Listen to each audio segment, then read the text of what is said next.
Volám sa Marek Chrastina a v oblasti energetiky pôsobím viac ako 10 rokov. Aktuálne vnímame posun k zelenej ekonomike. Zákazníci sa snažia integrovať obnoviteľné zdroje energie do svojho energetického mixu alebo kombinovať ich s tradičnými fosílnymi palivami, akým je zemný plyn.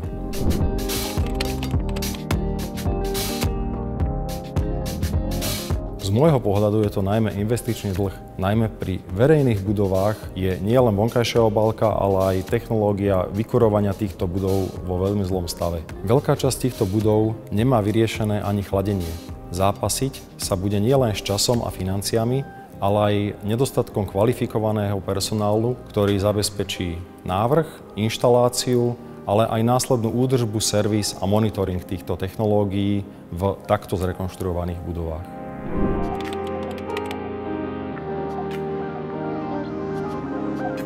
Už pri zavádzaní tohto študijného odboru pred viac ako 10 rokmi som bol presvedčený o prínose a dôležitosti takéhoto študijného odboru pre budúcich odborníkov v oblasti technológie budov.